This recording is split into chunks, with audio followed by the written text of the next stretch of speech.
Well, let's go ahead and get started. So the reading today was poor, and you know, you read it just for the surface, and it's, oh, the poor people, oh, you know, that kind of feeling. But you read it and then kind of feel, how does that connect to this time of year, and how do we feel about being simple or being just the basics or whatever? And then it makes more sense why the reading this time of year. I mean, the last 5 readings, of course, have been indicative of more centralized ideas, more personal feelings, all that kind of stuff. And so we really are just that time of year. The readings are really nice about getting back to the basics, thinning things out. I also said in the email that this time of year we start questioning, am I on the right path? Am I doing the right things? Am I getting where I need to go? And really, that's not a matter of, I need to change now, something doesn't feel right. It's meant to be something that you mull over for the next 3 months. Because winter, 2.5, 2 months, the winter is the time when you are supposed to be sedentary, more relaxed, more inwardly thinking, and doing the meditations and so on to come up with answers as to, okay, so how can I make my questions better, right? If I have a concern, how can I improve on that concern? And if we don't just jump to something and we take the time to actually peel it apart and look at, well, if I do this, then this is the outcome. If I do this, then this is the outcome. And I want something somewhere in the middle, so when I do it, I need to do it more like this. Then we get a better idea of how to then take action when action is appropriate, which is in the spring. And so this is, and we've talked about it in years past, that as we get further into the winter, it becomes more or less the planning stage instead of the doing stage. Right now we have all these concerns and we have all these ideas from the summer that we're trying to shed. Is that an appropriate thought for this time of year? No. Is that an appropriate thought? No.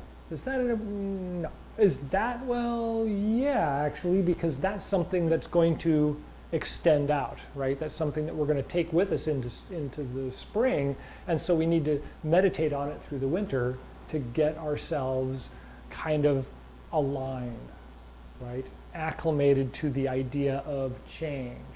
One of the things I said in the email was, you know, if meditation is important in your life and you're having to go to another town to do the meditation, that's okay. You know, if you feel like you need to move to another country, wait till spring. You know, not right now. You know, right now would be to stay here and meditate on the meditation idea to get an idea of, okay, well, will it really be that great if I move to another country? You know, if I can just go to another town and that works, stick with that for a while. You know, let that sink in, let it mature until you actually come to the threshold and go, I really need to go home, right? Or I need to go to Mecca, or I need to go to wherever, right? You get that feeling after you've had some time to mull it over, especially this time of year. And that's why I'm saying this time of year is more of the thin away all that crazy, well, I really wish I could. Yeah, summer, next summer, maybe, think about it, you know, but for now, is it necessary? No. Is it practical? No. Fine, get down to that, right? Get down to that necessary and practical. Any thoughts on that? Any questions about direction, focus, purpose? Because those are really big things that come up this time of year. Okay, so think about that. Those 3 things, and I mentioned it in the email, that's where we should be kind of thinking about. When stuff like that comes up in our mind, jot it down. Don't have to write a paragraph, just jot it down and bring yourself back to it every few days or every day or every meditation period or whatever, and kind of look at it, you know. If you get a list going, that's a good thing. And if you scratch stuff off that list as you go along, that's even better, right? Until you get down to the couple of things that are really, really important by midwinter, right? And then that's the stuff that you know, oh, there's the foundation, that's where we're going to build the house, right? Now you can make plans and you go, okay, well, if these are the things, what do I want to do? How do I want to get to the next step, right? How's that going to get me to where I want to go? Yeah, so that's where we're kind of planning. All right, so last week we talked about the microcosmic orbit and how important that the breath ties into the concept of the microcosmic orbit, right? So the energy of the body is in circulation, and it's crazy during the summer, everything's wild and you can feel the energy is everywhere in the body, and we have no real need to think about the circulation of the body.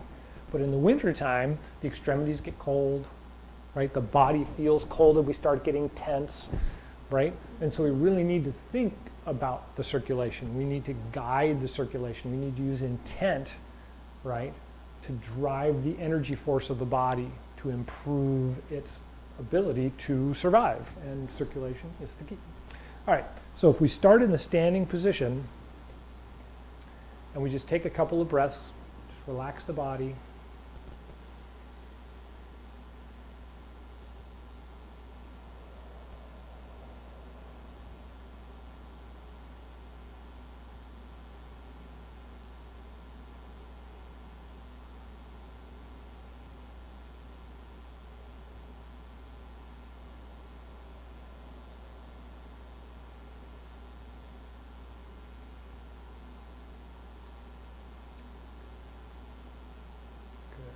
Okay, so as you feel the breath come in, it rises up the back, it lifts up the chest, it sets the head on the top of the shoulders, and then as we start the exhale, everything kind of rolls forward slightly. So we kind of bring the chin down a little bit, the arms kind of close as our chest starts to push down, and now what we want to do is think about tightening the stomach just a little bit as we exhale. And as we do, then we want to lift up in the center between the legs, the perineum, which is between the front and the back of the butt, essentially, and the groin. There's this little spot in there you can kind of lift up a little bit. And then as we inhale, we relax that again. And we want to feel it kind of push from there to the tip of the tailbone and slide up the tailbone as you inhale.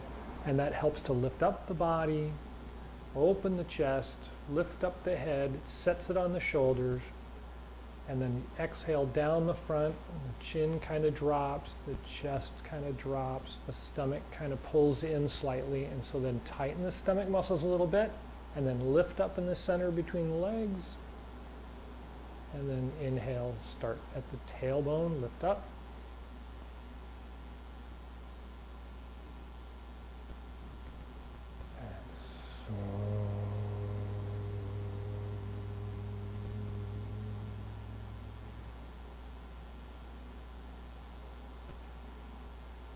And inhale.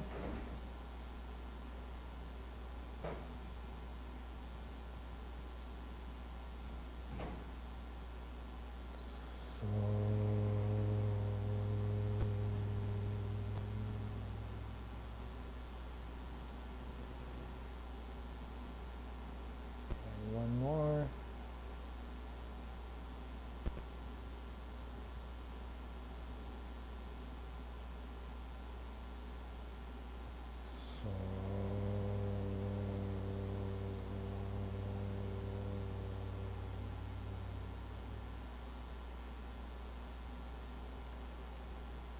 And then go ahead and relax for a moment.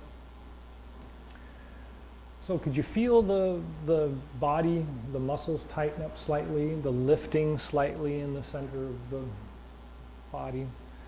So those are very common practices that we feel during the summertime that we don't even notice that we do. And we probably, if we really, really think about it, we can remember times, oh, well, yeah, you know, I kind of, yeah, well, we do naturally and we don't even think about it. During the wintertime, we really can focus on it because we're not thinking out here, right? We're thinking in here. And so when we think about those tightening the organ, tightening the muscles, we want to think about massaging the organs. We talked about this. It really gets obscure. But the concept is that we want to kind of feel the organs roll from side to side, right? Like a massage. And the best way to explain this is by doing the massage with our hands.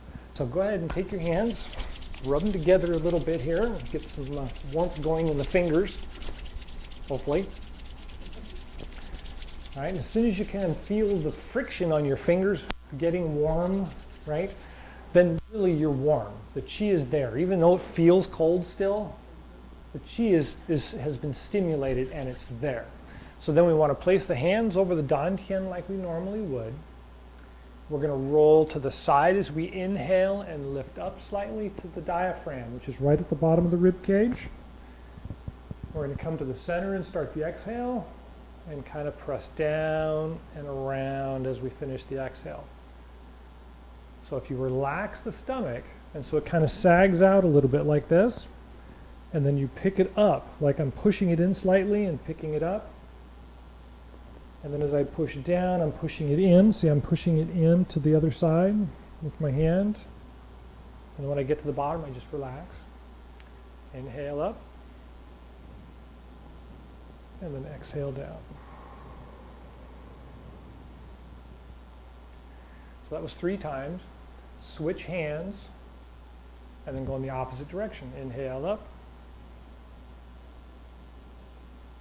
And exhale down.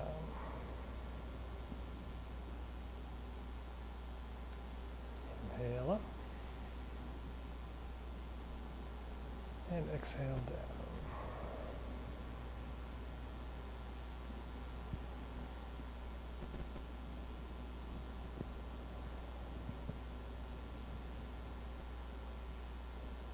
And then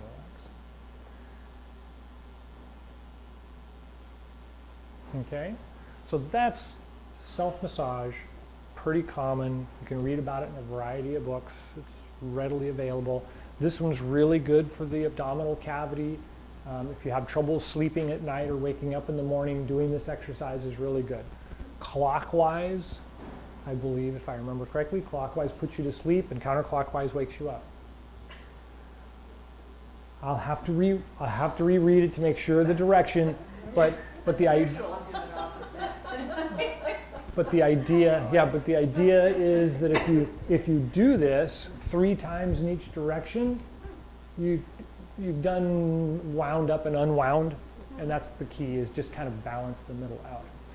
So now let's take another look at that and think about this as being an internal exercise.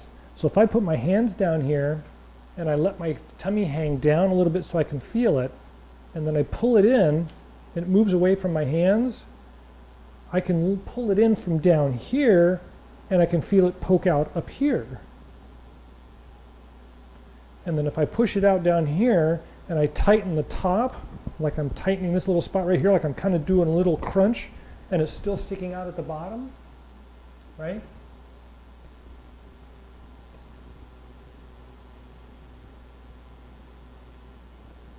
Right? I've tucked it in and it's sticking out up here, and I've pushed it out down here and it's tucked in up there, and I'm rolling it up, and then I'm rolling it back down, and I'm rolling it up, and I'm rolling it back down.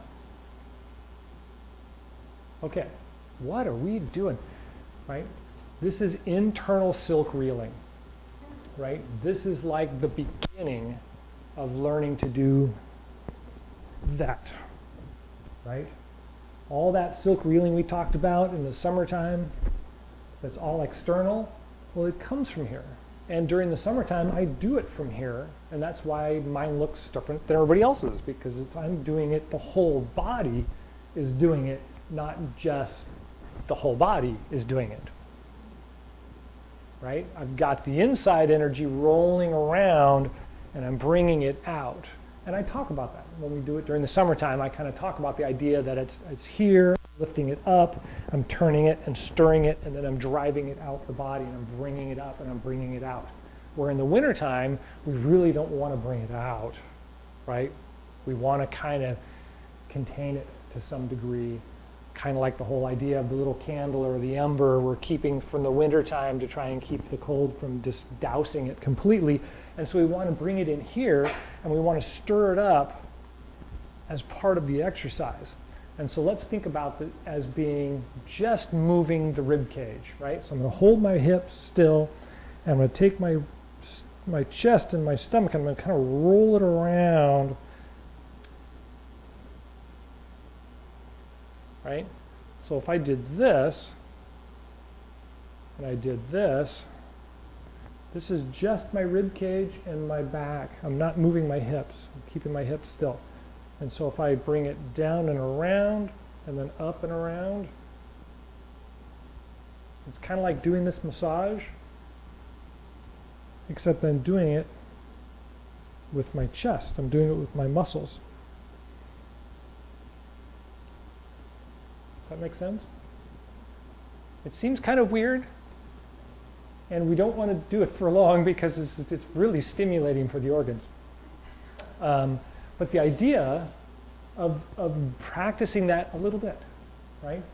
You get up in the morning, or you're laying there in bed and you're trying to get the body to move or something. Think about rolling that around a little bit, right? And get the organs stimulated, and that improves your circulation, improves digestion, improves nervous response. The litany goes on and on, of course, because it's just what I've been studying, and so I've got this huge list of things it could do. The idea being that try it, see if it helps stimulate circulation for you, if it helps to reduce pain and things like that from the winter, because the winter just causes condensation, right? So we feel it in the joints. Everything's kind of tightened up and firmed up a little bit. And it's like, oh, what happened to that summer expansion where everything was just, rubbery? Now it's, you've got to kind of work with it. All right. So there's a couple of massages that we want to focus on, because both the pressure points and massage is very important this time of year. It's really good for healthy response, health response. So let's see, we just did the organs, so we want to kind of smooth them out.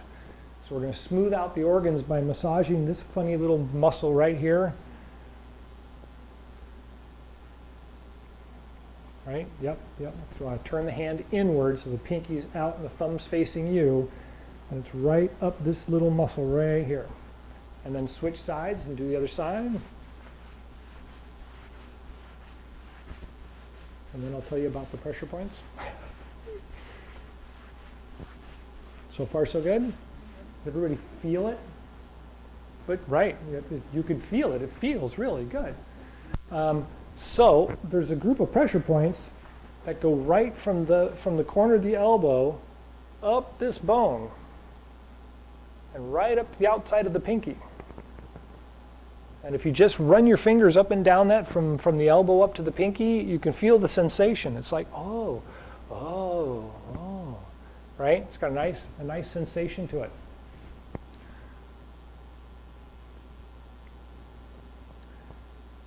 And so this is, now I forgot the channel. But this is one of the major organ channels, and I don't think it's gallbladder. I think we're like in liver or small intestine. But these are really, really good because circulation is internal this time of year, right? So your diet's important this time of year. Don't just go out and gorge yourself on stuff. Eat stuff that's specifically good, right, and nourishing. We talk about how yin and yang, right? During the winter, yin is dominant and not yang. And during the summer, yang is dominant and not yin. Well, during the summer, when yang is there, yang is holding yin. And during the winter, when yin is dominant, yin is holding yang. That's why we talk about holding the candle. The candle is yang, right? We talk about holding the candle, yang, or yin is holding yang. The funny part is when you look at the real dynamic of yin and yang, because yin is so great and it covers pretty much everything, and yang is just that little tiny flame that starts the forest fire, right? Well, during the summer, when yang is holding yin, it's holding a small portion of it, because yin is constantly holding yang up, and yang essentially just taking a small part of yin, which it's standing on, and says, okay, I'm focusing on the yin that it's standing on, So we really you know, it's really kind of that odd character of what yin and yang really are and the way the West perceives. It's the black part of that circle and the white part's the yin part, right? The whole page is yin, and you've drawn this thing on it with this little yang piece on it. That's yang. That's yin. That is bigger than the... It's okay. They're not equal.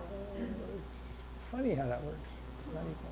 Like, oh, I can go on and on and on. But okay, so those are really good. That's a really good one to do. And ironically, it's the one that we lean on in the wintertime. Right? During the summer, we're sitting up and we're typing and everything's fine. And during the wintertime, we're like, you know, we're kind of wound down and we're leaning on the table with this spot all the time. And so we really want to think about that, massaging that muscle. And it's the whole muscle, not just that bone area. We want to talk about that whole muscle. Okay, so that's one. The second one is the same place on the leg. Because guess what else we're doing in the wintertime that we don't during the summertime? In the summertime, we're up standing and we're moving around and everything. In the wintertime, we're crawling on the ground almost, right? And so it's this spot right here that we're always on. Especially if we're on the ground, right? Being the monkeys that we are, yeah, it's right down that bone. So it's basically the shin bone, and we want to be on the inside, not the outside. It reverses from the, yeah, it reverses from the front. Yeah, it can. Yeah, can be quite careful. And so, yeah, and so on the hand, it's on the toe side, or on the pinky side, and on the leg, it's on the big toe side instead of on the pinky side. It's on the inside. So there's inside and inside.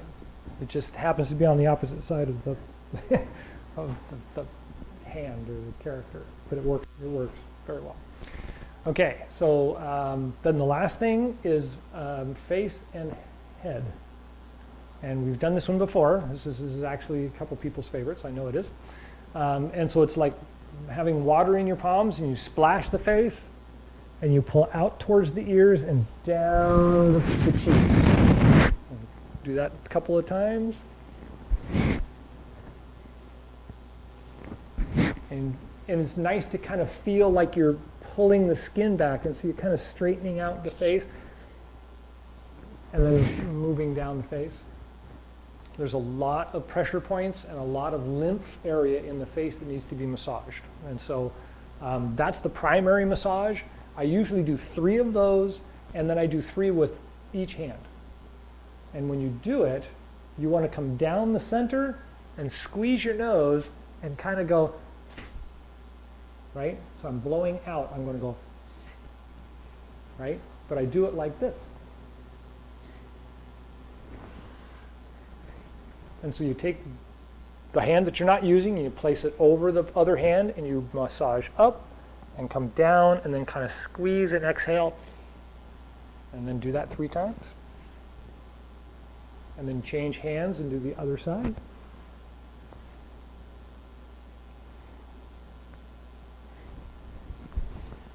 So far so good? And then you get done with those. I always massage my ears. It's not, you know, when we do the whole thing, and I'll bring the chart back in and we'll do the whole session during the winter at one point. It's a good one to do, is the ears as well, but for general practice, like waking up in the morning, you don't have to do them all. But I almost always do the ears. And then take your fingers and rake through the hair. And the idea is not to straighten your hair, but to massage the scalp. And so you may find spots that are sensitive, and you can kind of go like this, you know, and kind of massage the area a little bit. I have a lot of headaches, and they've been quite problematic. And this usually helps to at least reduce the surface tension of the headache.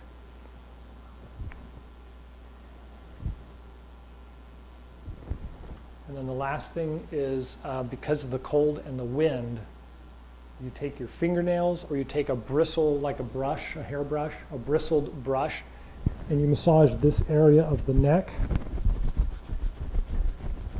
all the way down to the tops of the trapezius.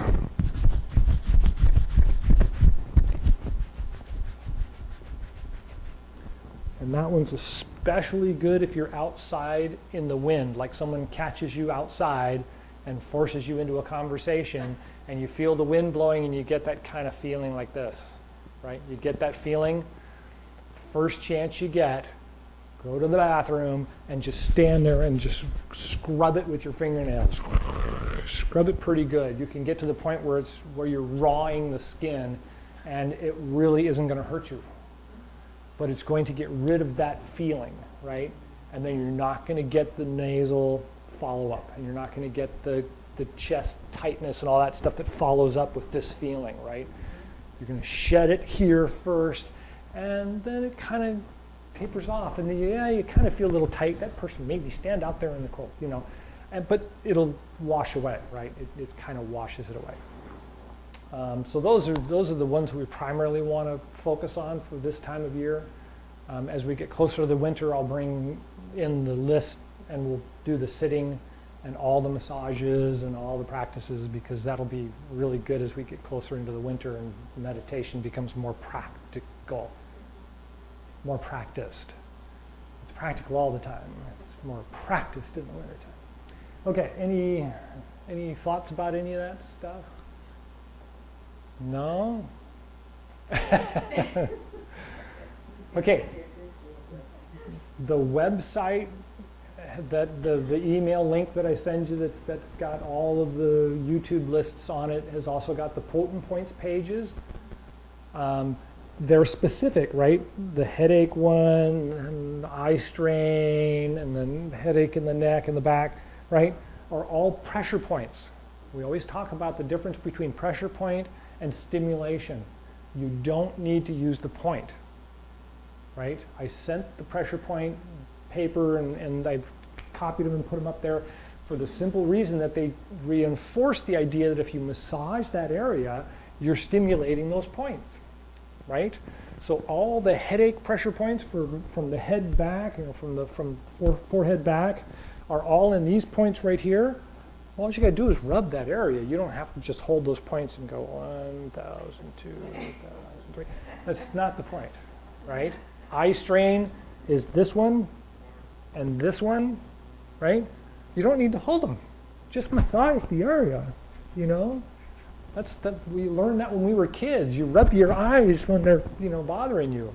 Well, it stimulates those points.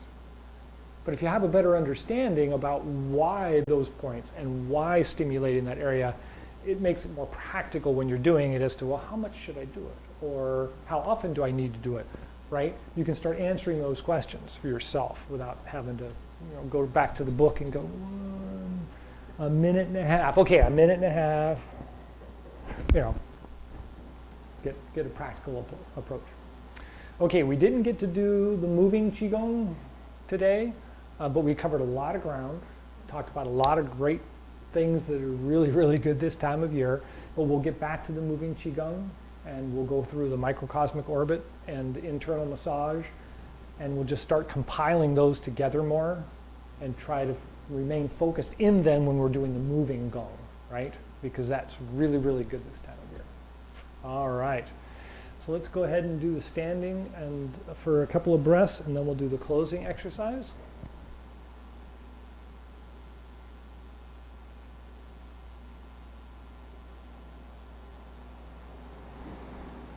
So this time of year, of course, the energy is moving inward and downward. And so it should feel quite natural when you get into this position that you're tired and you feel it kind of weighing you down and pulling you down. And so just let it be there, and then lift up the head and lift up the back, and just let everything else feel like it's being drawn down closer to the ground, connecting to the earth chi.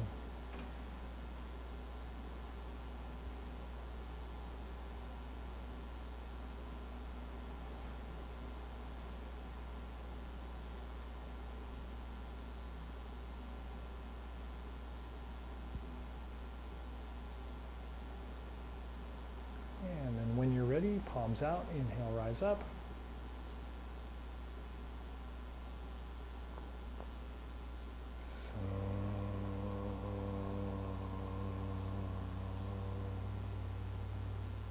Take a breath at the heart and lungs.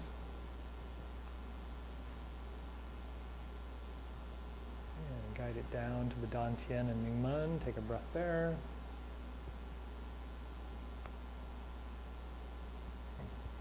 And down the legs to the bubbling spring points. And take a breath there. And take a couple of short breaths and just feel the connection between the feet and the ground. The Lao Gung points kind of light up at this time of year, so you can feel that connection right through the Lao Gung points down into the earth.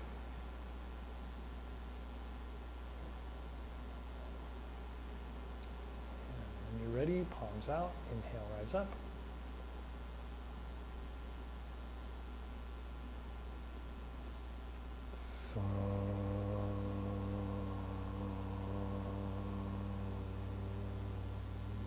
Take a breath at the heart and lungs. Feel it running down the front of the body to the Dantian and Mingmen. Take a breath there. And then down the legs to the bubbling spring points. And feel the energy flowing through the body, connecting down through the Lao Gung points into the ground. Deeper and deeper with each breath.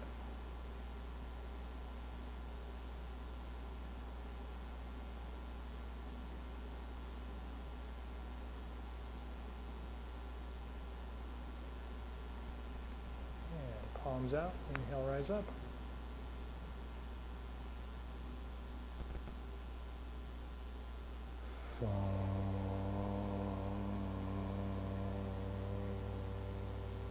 Take a breath at the heart and lungs.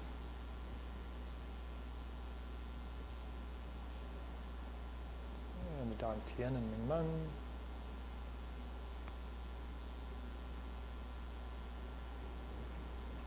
And the bubbling spring points at the bottoms of the feet. And a couple more breaths. Feel the bodies kind of glow around the outside. Feel the shield.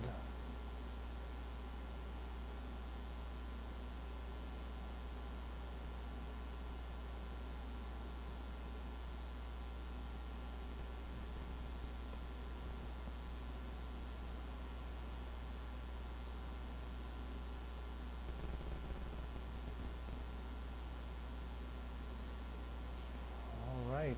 Any last thoughts, questions? Thank you for coming. Enjoy the rest of the day.